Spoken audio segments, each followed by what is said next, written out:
Obviously, I come over to present the budget, and I've been over before to talk about our top goals for the city and then about the BEAM collaboration that we had going on to Lexington. So, with Lexington, so anytime there's a big issue that I feel like we should all be on the same team or at least know what's going on, I like to come over and say hello. And so that's the purpose of today. We're going to have a combination presentation about Vision Louisville, which is the 25-year visioning process for the city, and then one way to pay for that, which is the local investments for transformation, formerly known as the local option sales tax. Very good. So let's get into this. So the big question is, what is the vision for our city? As a city, we should be thinking about not just what we're doing today, but what are we going to be doing next year, 5 years from now, 25 years from now? And when you go to cities that you can see have had that type of planning, you know that bodies like this had the foresight to be looking ahead more than tomorrow or 1 year for tomorrow. So the Vision Louisville process is the 25-year planning process that is asking us to think big and develop plans to be a competitive city for the 21st century. The world is changing so fast right now. We're all aware of that. So we've got to move at a faster pace sometimes if we expect to be a 21st century city. So obviously to do that, we need to develop a vision plan. Plans are important. They guide us. Obviously, we go off them as priorities change, but we're always planning based on what we know. And this vision plan for the next 25 years is going to help us attract the type of investments that we need to grow our city, most importantly, to grow opportunity. If we're not growing opportunities in this city, myself or you all together, then we're not doing our jobs. That's what keeps our kids and our grandkids here, creating companies, having jobs, raising their families, et cetera. And then also, we want to make sure that we're intentionally creating that city so that none of your kids or none of your constituents, grandkids, come up and says, Dad, Grandpa, I'm going to move to fill in the blank, X city. There's just more going on there than what we've got going on in our city. Our job is to make sure that we have those type of opportunities in our city as well. So the visioning process, we call it Vision Louisville, is being led by my office and the Metro's Department of Economic Growth and Innovation. And so what we're saying there is, how is the city going to look? How's it going to feel? How's it going to flow as we look into the future? So to use a business analogy, I would just say, if you're a business and all you're focused on is today's business, you're probably going to go out of business because you're going to have competitors that are going to be thinking about new products and processes, new services. Our city's no different. We need to be thinking about how we're going to enhance our place in the delivery of our services as well, not just for today or tomorrow, but for years into the future as well. Now, when you think about what we have to offer as a value proposition or a strategic advantage, we've got lots of great assets in our city. We've got a wonderful historical legacy to Louisville. Then as we take a look and say, how can we build out our future? There's best practices that we can see that have been developed around the country on a series of urban issues, so we don't have to invent a lot of things ourselves. Then there's other case studies on what's worked, what hasn't worked in other cities.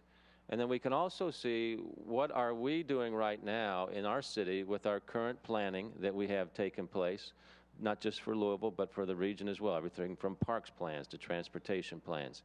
And then most importantly, of course, we've got to say, what does the future look like? What type of forecasting does our economy look like in 5 years? Or what do our demographics look like in 25 years? We're going to look very different than we look right now in 25 years. So it's important we understand that as we plan for the long term. The goals, one, as I mentioned, is to understand and imagine and put in place plans that develop a city whose look and feel and flow is something that we are excited about and we think attracts investment and we think attracts people to live here and raise their families here. Also, we want to make sure that we have a process that's open and creative, that allows all types of participation in the process so we can make sure that we're getting all kinds of ideas, especially from people that are going to be in their prime 25 years from now. So we want to make sure that we have a lot of young people involved in this plan as well. And then last, we want this to be a catalyst for change. We know cities that change and smartly innovate are cities of the future, so we want to use this planning process to do that. We have a four-phase plan, or a three-phase plan to our Vision Louisville. Phase one, we're just completing right now I believe you all know that was, we raised money privately to do phase one. Most all of this plan will be done with private money. There's $100,000 in the budget for planning.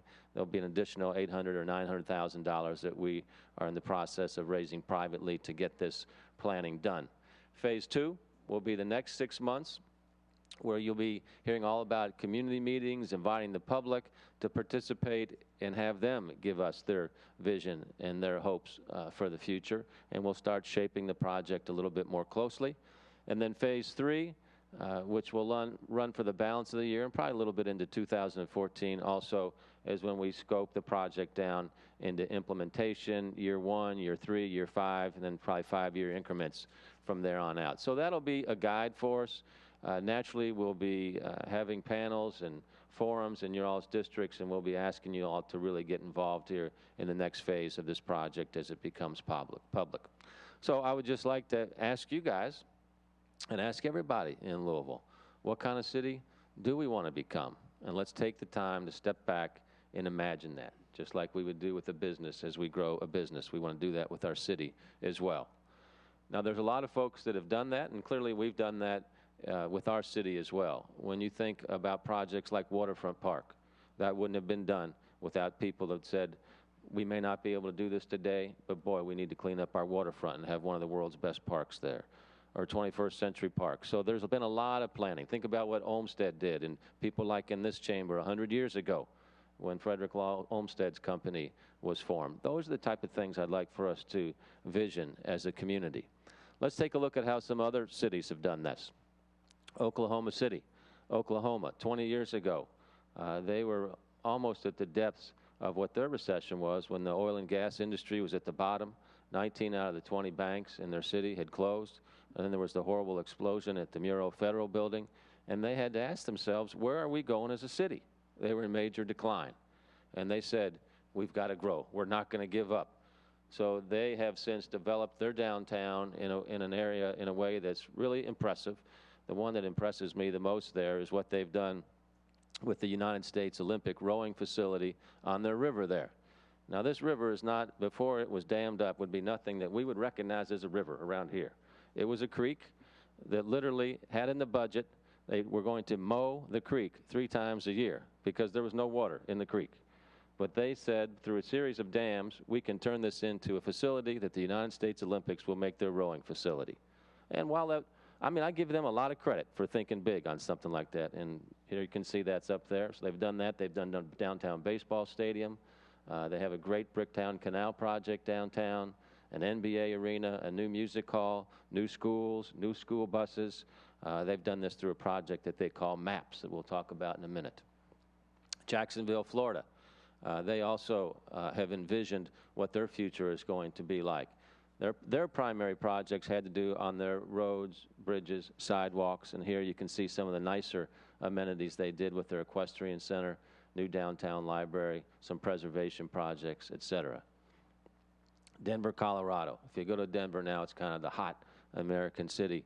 Lots of improvements with public transportation, light rail, investing in their arts, a forensic crime lab, botanical gardens, the zoo, etc. So building quality of place is what these folks are doing to attract folks to live in their cities. St. Paul, Minnesota kind of took a small and a big approach. You can see the XL Energy Center there, but then they dedicated a lot of their vision to neighborhood revitalization and said, how can we make what their strength was with neighborhoods, how can we make them stronger as well? So these don't have to be big projects.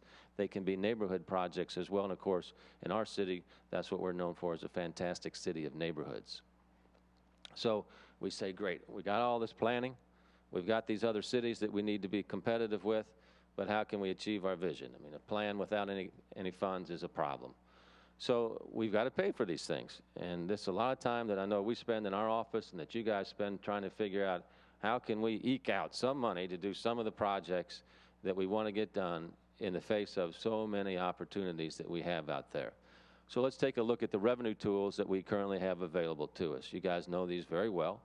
Our real and personal property taxes, the special ad valorem tax rate, occupational and business taxes, and the insurance premium tax. Some people would say, well, gosh, can't we pay for this out of our general fund? That usually elicits a laugh when I talk to you guys, but now we've been down this road so many times that we know what kind of shape our general fund is in. And since the recession started, and we're coming back a certain degree, but our expenses, primarily driven by the cost of pensions and health care, are far pacing our revenue. So you can see the type of problems that we have relative to revenue keeping up with expenses. And then obviously when we look over time, this is what our challenge is together here.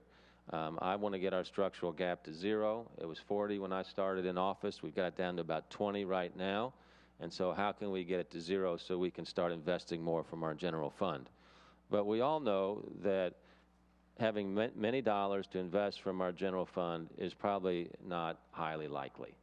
Certainly not enough to create the type of city that we want to have and to keep pace, much less beat, our competitor cities that we're going against every day. So I believe that we need more options. We need to be able to take control of our own destiny.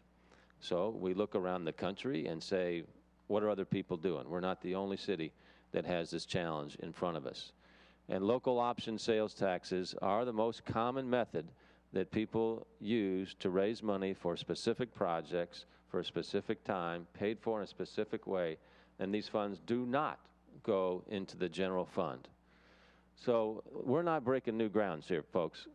88 of the 108 American cities that have a population over 200,000 people already have the ability to have a local option sales tax. 37 states already have this option as well.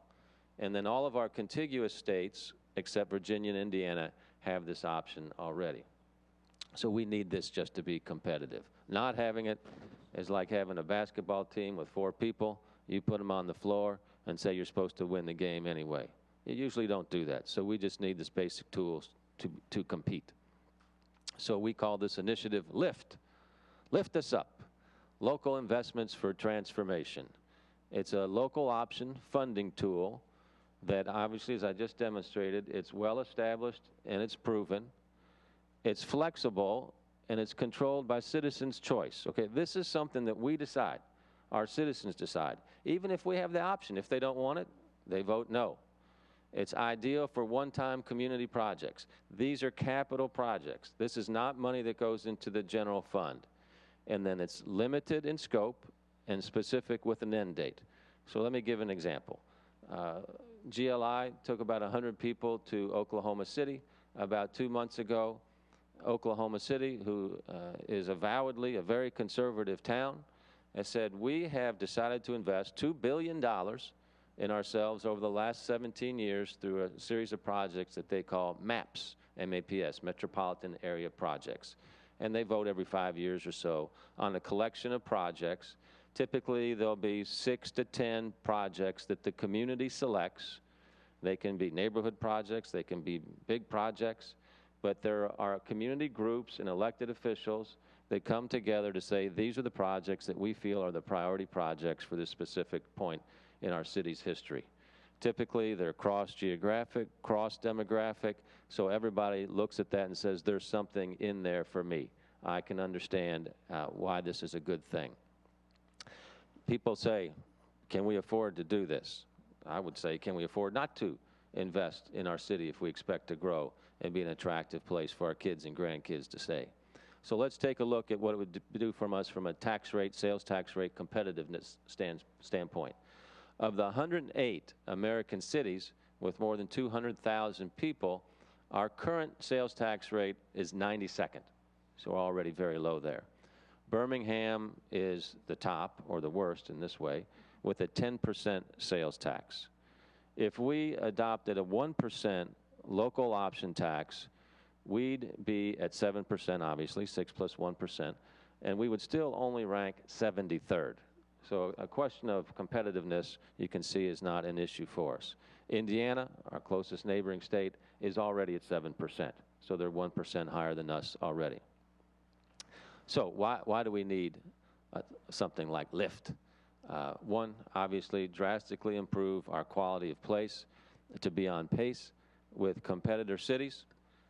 which I believe would make Louisville a more appealing place for investment, so our kids and our grandkids choose to live and to work here. When you go and visit most of the cities around the country of any size and you see construction taking place and you say, man, there's something going on here. How are they paying for it? It's usually with a local option sales tax, the very thing we're talking about here today. Let's talk a little bit about the scope of this. A 1% local option sales tax levied on the same items that have a sales tax today would raise about $90 million for us here in Jefferson County. So food and medicine is not taxed today with the sales tax, so that's not included in the $90 million. So think about what the scope of the projects could be done with $90 million. Waterfront Park that I mentioned before, it's cost a little bit over $100 million. The Parklands at Floyd's Fork, its total cost, a little bit over $100 million. So imagine having the resources every year to be building projects the scope of Waterfront Park. Not necessarily a park, it could be whatever it is that we decide to do as a community. But the point is, this is very significant. And in terms of improving our quality of place and doing all those type of projects that your constituents have asked you to do, it gives us a tremendous resource to do that. So I'd like for you to think about, in your district, what are those projects that people say, councilman, councilwoman, if only we could do this. And of course you're saying, well, it would be nice, but we don't have any money. If we believed enough in ourselves to do a penny sales tax on identified projects, we could really get the city moving in that regard. Now, how do we get it done? Step one is obviously we've got to get people on board. And I've got to tell you that when we talk to folks and they get educated about what this really is, the reaction is, well, of course we should be able to decide what we can invest in as a community. That's local control. That's home rule. It's a bedrock democratic principle. So people need education, and when they understand this, they're for it. Then we've got to build the consensus around it. And then, importantly, when people say, let's take for us, for instance, here in Jefferson County, they've got to say, and we trust government enough to implement these projects. So importantly, we've got to say, this has got nothing to do with the general fund. It's a dedicated project stream that's only for these identified projects. And what we find is that people say, okay, we'll vote for that. And I'll talk about that more here in a second. Then the question would be is, do our citizens trust us with the money that they give us every year and trust us with taxes? So as you all well know, you can go online and find any of the ways that we spend our money through open checkbook. The reason why my administration has put in place LouisStat, Louisville Statistics, is that I want people to know not just how we spend the money or what we spend the money on, but how efficiently we're spending that money. So as you know, LouisStat compares us to best in country for the key processes, the key services that we deliver as a city. And if we're not the best, what's the gap? What's the data show us on why there's a gap, and what are we doing to be best in country? And so we want to do that so people will say, hey, we've got a good government here in Louisville. They're trying harder every day. They're transparent. We can trust these folks. So how do we get this done? We've got to change the state constitution. So some people say, oh, it's too hard to do that. Well, look, the reason why we're all running for office is to make a difference and make our communities a better place. So if we have challenges, we go after them. You guys have been involved with many of those in the times that you've served in office, and you haven't shied away from challenges, and we need to go after this one as well. So the first step to change the Constitution is that we need 60% of the House and 60% of the Senate to vote to put this on a statewide referendum. So this will be our top legislative priority going to Frankfurt this coming January, February, and March. When that's successful, then the statewide referendum would take place, and the soonest that could be would be the year 2014. Okay, so 2 years just from this past election cycle. And then when that's successful, enabling legislation would put in place. And then step 3 would be when all municipalities throughout Kentucky have this right, then we would decide, and when I say we, it would be how we would decide as a body together here, how are we going to choose these projects? Who are the citizen groups? Who are the elected officials that are around the table using data to identify the projects that our community needs the most? Once those projects are identified, and again, it would be, I would recommend that it would be a number of projects so everybody in the city could see how they could benefit from them. Then those projects would come to you all, and then you all would decide, okay, they can go on the ballot. And then obviously the people vote. Oh, more than 50%, the projects start, and the tax collection starts, and off we go. Now, what kind of support are we getting for LIFT? Business and civic leaders on the GLIDE trip, the GLI trip, once they really understood how the LIFT project, the option works, they came back from the trip to Oklahoma with overwhelming support saying, if we expect to be competitive as a city with all these other cities that are doing these type of investments, we need to figure out how to get that done. The Kentucky League of Cities, Kentucky Associations of Counties, KACO, they also are in favor of the local option. And the Metropolitan Alliance for Growth, that's the alliance that Mayor Jim Gray in Lexington and I put together with the 3 judges from Northern Kentucky and the county judge from Bowling Green. There's unanimous support for the local option, the LIFT as well. And when you take a look at what happened in this last election cycle of 2012, it's really pretty phenomenal. 68% of the ballot initiatives on dedicated infrastructure projects nationwide were approved with 68% of the vote. So what people are saying is when you tell me specifically what my money is going to be used for, I'm for that. If you just want to put more money into the black hole that most people see as the general fund, we're against that. So let's be specific projects, specific time, paid for in a specific way, and then it goes away. So I say, let's give Louisville the opportunity to control our own destiny. As Louisvillians, you all know that we generate $2.4 billion a year in taxes. We only get $1.2 billion a year back from Frankfurt. And we fight that every year. I don't know how much that's going to improve. But we should have the opportunity to control our own destiny without having to go to Frankfurt and ask them for permission to do any type of project. It's a great opportunity for us to grow. We've got wonderful bones throughout our community. You can look at places like that and see what they can grow into. Think about some of these current projects that are in the books. Riverview Park, $35 million to make Riverview Park what we want it to be. 40 parks master plans, $225 million if we wanted to execute all of those plans. The Louisville Loop, $100 million is required to finish the loop. And the regional libraries, $30 million. How are those dreams going to be fulfilled out of our general fund? And how long will that take? And do we have the time to wait while our kids look for opportunities here in other cities and businesses look to locate here or in other cities as well? Frankly, when people ask me, how would you spend this money, that's for us to decide. But I can tell you one of the strongest investments, or one of the strongest things I would suggest would be that we have a serious need to address our sidewalks, our roads, our parks. You guys know that we are not putting the type of money that we need to into our roads and bridges in terms of paving, much less new roads right now because of the shape that the general fund has been.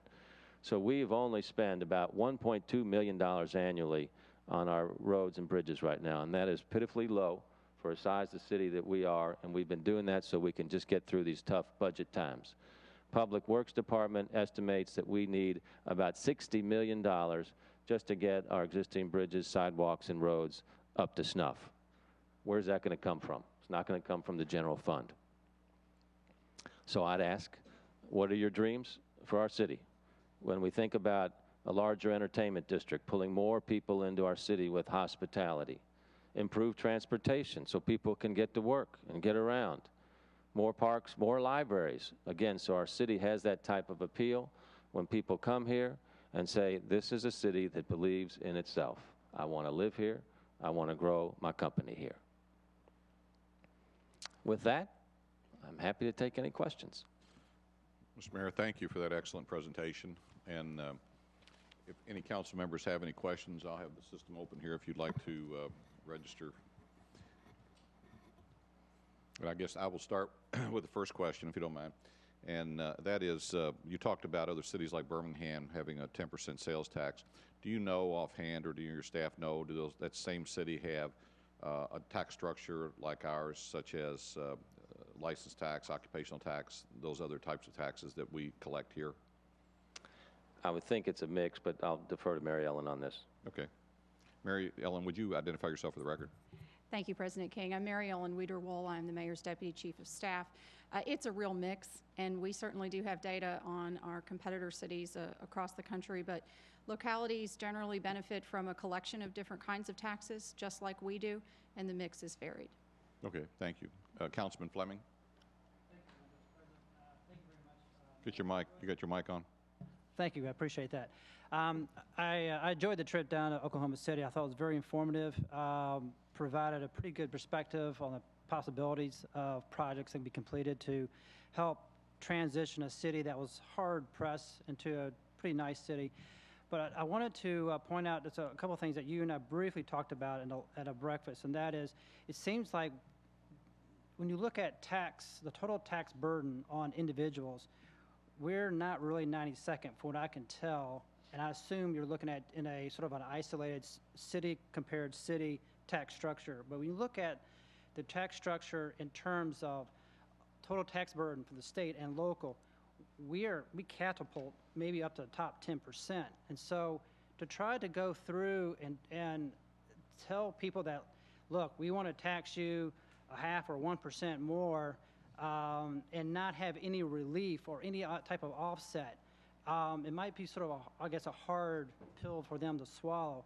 I want to see what your comments are, what your thoughts are, what the, in terms of looking at an offset to this, because as you know, the Untitled Economist mentioned that sales tax is a stronger, reliable revenue stream than occupational tax. Right.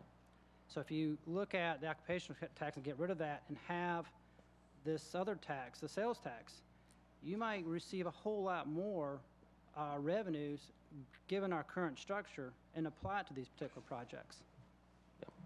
Yeah. The issue here is, one is, do we want to give people the option to make that decision? So that's kind of the fundamental question we all want to ask ourselves, is do we believe our citizens should be able to make a choice on whether or not they want to invest in certain projects? We don't give people that choice today. So to me, that's kind of a bedrock democratic principle of, do you think they ought to have a choice? Then we can get into the next question of whether or not it's competitive or not competitive. Certainly we have to take a look at our whole state tax burden, and we can provide you with all the data and how we compare to other states on that. The critical thing for me is that this tax, this investment, is a dedicated tax just for these projects. If we start doing anything with income taxes or property taxes, that will affect our general fund, which of course is where we know we have a problem with already. So it could be a little tricky there. I mean, if there's ways that we can figure it out, I'm all for it. But I think we've got to make sure that citizens know that this is dedicated just to the capital projects, and then in fact we're giving them the choice to have their say. Very good. Councilwoman Hamilton is having trouble with her system, so I'm going to go with you next, Sherry. Thank you. Thank you, Mr. President. Mr. Mayor, I enjoyed your presentation and the vision for the city that you've outlined. I know you said there's a beginning date and a set date, end date. In most of these cities, these other 80 or so cities, over 200,000, what's the length of time that these taxes remain in effect? Oklahoma City, where we went to, as I mentioned, about 60 days ago, 5 to 7 years is what it was. What they would do is identify the projects and then identify the costs, and it was a fixed cost then. There couldn't be cost overruns. So let's say they were trying to raise $700 million. In their case, they raised about $100 million a year in tax, in a penny sales tax. So 7 years, and then they had the 700, and then you build with that money. You don't have tax overruns. So that's one. You see it at 5 years, and then Columbia, South Carolina, in this last election cycle, they voted it in place for much longer than that, 22 years, I believe it was. But usually what you see is more like a 5-year short-term place. Columbia did a massive overhaul of their roads and bridges. But I guess it would also depend on the number of projects and the cost and that's right. What we decide to do. And that would be totally up to us. I mean, the nice thing about this is we're on fresh ground, so we get to make our own decisions. The critical thing for us is to get the local, our ability to have a local option through the state legislature and then through a statewide referendum, then we can design whatever we decide to do together. Well, if I could, we just had a Bridges, Public Works, Transportation Committee meeting, and we heard about the tolling, and I think about the low and minority income, communities and the effect that a toll would have on their pocketbooks. But I know a lot of people go to Indiana to shop, and it's already got a 7% Right. Sales tax over there. I'm just wondering if you had any input or what you think about what happened to families in this community with an additional 1% on there. Well, a couple thoughts there. One is obviously anybody that's spending any money in Louisville, we also get their taxes. So for the people that come to Indiana, let's say eat at our restaurants, we capture that. So we'll probably get about 20% or so of the total tax from people that don't live in our city right now. So this is 1% of total retail spendings, less food and less medicine. So let's say, for a family that spends $10,000 a year, it's $100. So we would want to make sure that there's projects in here that benefit them in some way. Let's say it's public transportation so they can get to work or get to the grocery store in a better fashion so that it helps everybody in our community. So for every $10,000, it's $100, 1 penny sales tax. Thank you. Councilwoman Welch. Thank you, Mr. President, and thank you, Mr. Mayor, for being here today. This is really an interesting concept, and I have seen it work in other cities as I have traveled with the National League of Cities and other places. A little bitty town of Dodge City built a casino and an arena, which doesn't even compare to what we have, but for them, it is phenomenal and has brought their tourism dollars and has just trickled down economics there for, has really increased their economy there in Dodge City.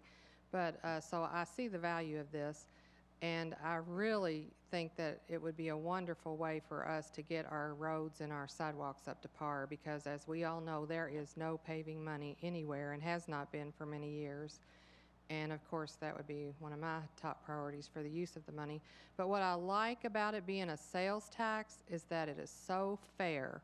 The people buying the Mercedes that can afford a Mercedes is paying more tax than the person who's going to buy a Ford Focus or a Ford, I guess I should say what we're making here in our town, the Ford products that we have here. But, so it's such a fair tax. And the other thing I like is that the people choose how it would be used, which is being done in other communities too. So it is truly something that the people choose on the ballot, which I think is the only way to increase any kind of tax in this day and age. So I appreciate your presentation. I look forward to learning more about it, and I certainly look forward to our community meetings that we have to see how our people will see this and maybe have their input on how to spend the monies too in our neighborhoods. So thank you for bringing this to us. Right, thank you. And I like to think of it as an investment. Where people are saying, let's invest in Riverview Park. I mean, you know how that would affect you and what that would do to the quality of life in your area of town. So it's just going to help us. 2 points there is, one is I want to say, people say, how is this any different than the library tax from several years ago? You all know very well how it's different, and that the library tax was on occupational taxes, and it was going to go into the general fund. So people just said, I'm not so sure I trust the fact that this is going to be spent for libraries. That is why this has to be dedicated capital projects outside of the general fund. Other folks have said for high-ticket items, this could drive purchases outside of the county. What we can do then, and what we can decide as a body, to say, well, the highest tax on any purchase could be capped, let's say at $100 or $50 or whatever it is that we want to decide. So if somebody says, well, I'm not going to buy my $70,000 car here, I'm going to go to Indianapolis to buy it. Well, they're 7% anyway, or somewhere cheaper. We can adjust that ourselves. So we can create something that works best for us here in our city. Thank you. Councilwoman Woolridge. And thank you, Mayor Fischer, for being here today. Let me say I did enjoy that presentation, and I share your vision. However, I'm not quite sure I share how we get there. When we're talking about putting this on the ballot, to increase sales tax on folk. I don't think I necessarily agree with that. And let me tell you one of the reasons I don't. We have been approached and we've talked about the Affordable Housing Trust Fund. They are also looking for a dedicated source of revenue. And I believe I'm hearing them say they would like to increase the insurance premium. I think at some point here, although I support these things, at some point we're going to have to find some other kind of revenue source other than just continually taxing this community. And the other thing, I guess I'm struggling with the plight of our city now.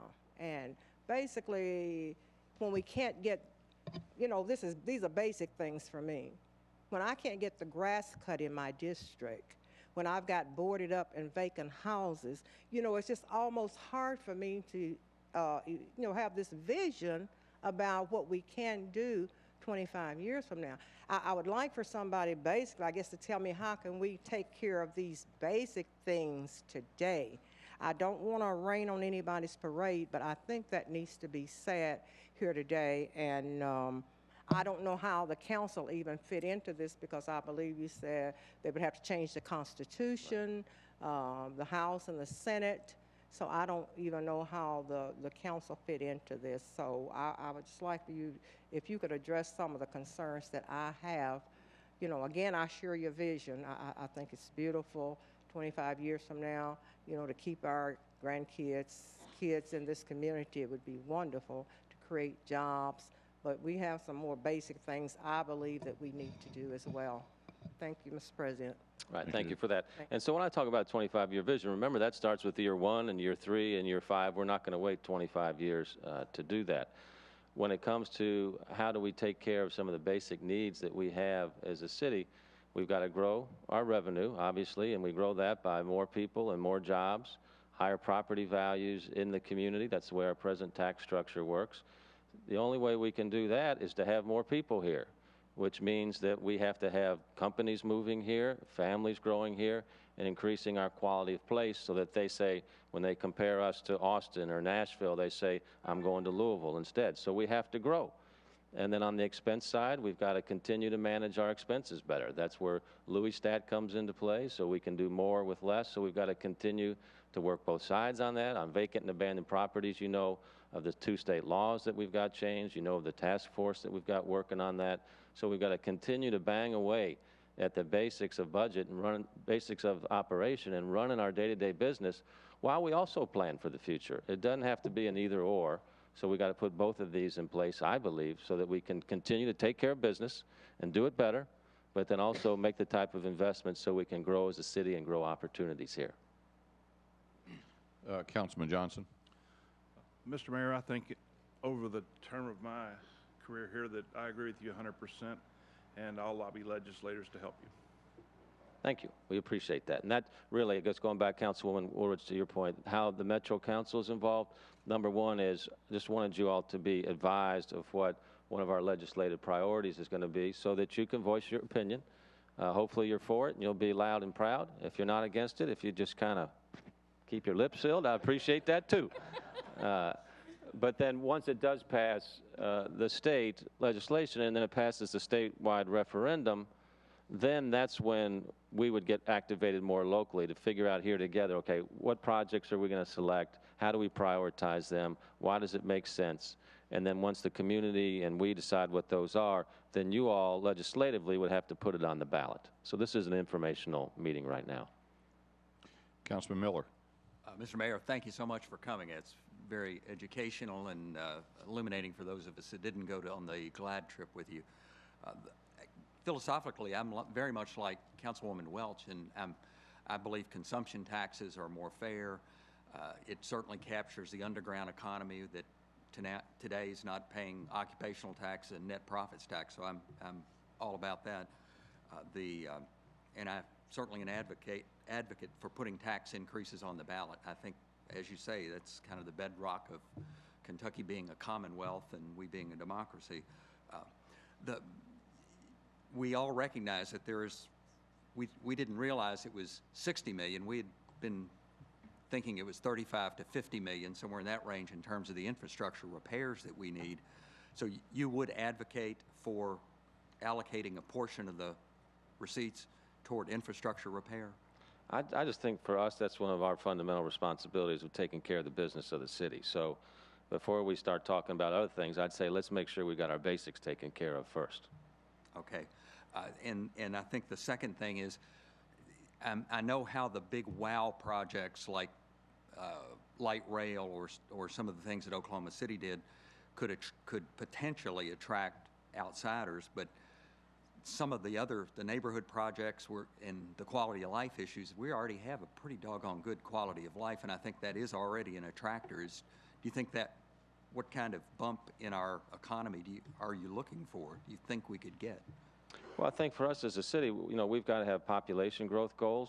Is it over the next 25 years, are we going to grow 100,000 people or 250,000 people? So are we satisfied with where we're at today? 100,000 people will give us kind of just natural growth that'll take place. Or are we trying to get to another level of opportunities and jobs? I'm trying to get us to another level because I have people talk to me that say, my son can't find a job here that suits his education, and he's got to go to Chicago. That bothers me. So I'd like to see our community grow more so we can have better opportunities here and grow 21st century jobs. There are a lot of neighborhoods that are in really good shape. There are some neighborhoods that are not in so good shape. Those are lower cost projects that we can do too, and people do focus on the big wow projects, but there's a lot of blocking and tackling we still need to do to get everybody in our city in good shape here. Thank you. Councilman Blackwell. Mr. Mayor, thank you for your presentation. A couple of quick questions here, I think. Is it generally the case when you have the local option that the state allows for the local option and then the local government actually receives all of that money, or does the state take a percentage generally as Don't give them any ideas, Councilman. It's It's all across the really, board. really bad idea. It's all across the board. You see, I believe most people get 100% back, and some it's 80% back, and it's distributed around the state. So again, that'll be part of negotiation in Part of the Frankfurt. negotiation. But I'm advocating for 100%. Certainly, especially given the weak percentage we get back currently. Yeah. What was also in terms of the projects you had mentioned that the city, you do the projects are capital projects, and so they're done outside. So is the city's role once you, I know these are details that we might not have at this point, but generally is it the case that then the city's role is just to manage the projects?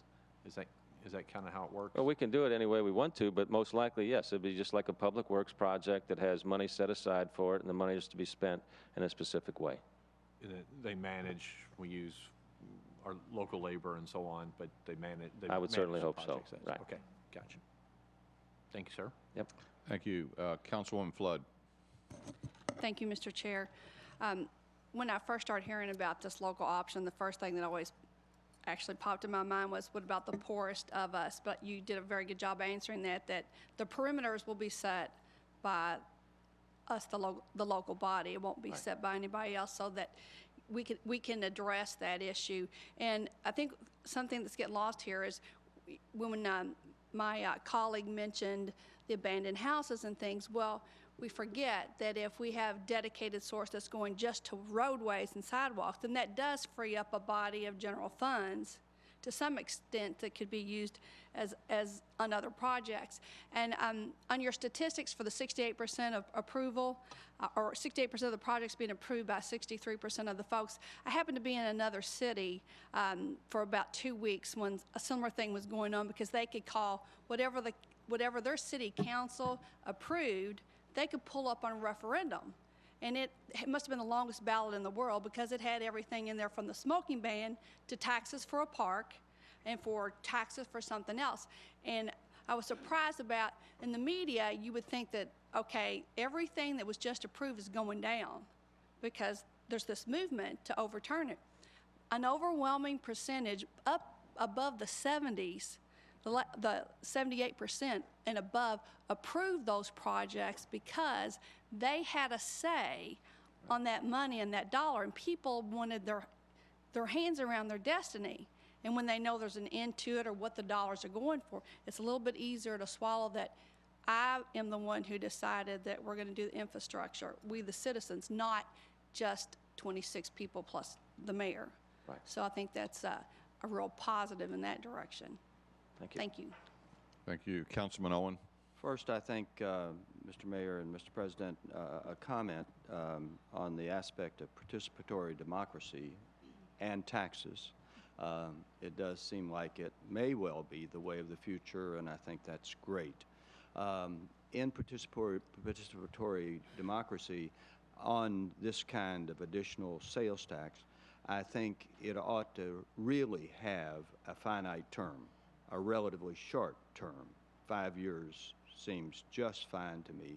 It's got to be tied to projects that are popularly spread around the community.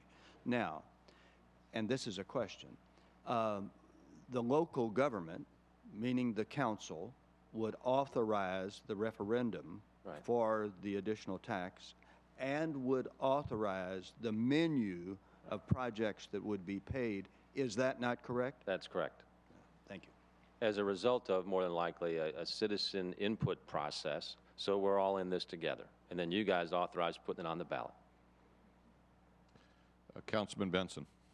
Thank you, Mr. President. Mr. Mayor, one of the things, my frustration since I've been on the council, is a number of things we'd like to do sometimes, and we have to get Frankfurt to say it's okay, and then maybe in 2 or 3 years from now, you think about, could we get it done? And not being able to do the things you want to do when you want to do it. You know, we're talking about how this should be 5 years or whatever. Those are immaterial. We're talking about being able to do it whenever we want to do it. And the citizens have an opportunity to vote it up or down. They don't like it or add to it. I mean, in my district, I've got a lot of roads that they're inadequate. They're too narrow. And to widen them, we had to have right-of-way. Well, we don't have money to buy the right-of-ways. Unless a developer comes along and develops and we'll make part of this road a little bit wider. And so I asked some people, why can't we do a tax structure, say the easement on this person's property is worth $10,000 and that he didn't have to pay property tax until that's paid up. And we pay forward, we get this easement now, and he just doesn't pay his taxes on that property until it's up. Well, you got to go to Frankfurt, you know, all this kind of rigmarole. You think, boy, this would help us out, and we don't have to come up with any cash. But that's kind of things that I think you're thinking right, and opportunities that we don't mess up and take advantage of a time when we need to. And so I'm for trying to let people know what's going on and transparency, and this could be a positive thing. Thank you. Thank you. Thank Especially you. with the amount of growth that you guys are having in the east and southeast part of the city, you got a lot of needs that aren't being funded right now. Councilman James. Thank you, worthy President. You're good. Thank you, Mr. Mayor, for the presentation. I think it's a great presentation. Thank you. I did have a question, though. The referendum for the constitutional amendment, would that say in it that there would be a 1% sales tax, or would that be something the local government decides on what that number is actually going to be? Local government would decide. All the referendum would be about giving us the option to implement. Okay. Thank you. Thank you. Is there any further discussion? Any other questions? Councilwoman Welch. Just one more clarification. When you mentioned the $90 million on the 1%, that was per year. That's was correct. That because it didn't state that, but Per year. I just wanted to clarify that. Okay. Yes. Thank you very much. Very good. Any other questions? Any other discussion? Mr. Mayor, do you have any other comments? Or No, I appreciate the opportunity to be here. I know we've all been in the trenches with the budgets that have been developed, maybe just for the last 2 years, and many of you all for much longer than that. So I think as we look ahead to the future years, we know how difficult it is to find monies to invest in our community. Right now, we've got a lot of momentum in Louisville in terms of national and international recognition, and I think it's our time to capitalize on that and continue to grow. And to do that, outsiders and people that live here need to see that we have the confidence in our community to invest in ourselves and build a greater city, and I think that leads to growth and more opportunity. And in the end, I believe that's our job, is to create opportunity. So I thank you for your time and ask you for your leadership in this endeavor. Thank you. Thank you. Thank you very much for being here today and opening up this line of communication on this important topic. Thank you. Really appreciate it. Thank you. If there's no other business to come before the committee, I'll entertain a motion to adjourn. Do I have a second? Without objection, we are adjourned. Thank you.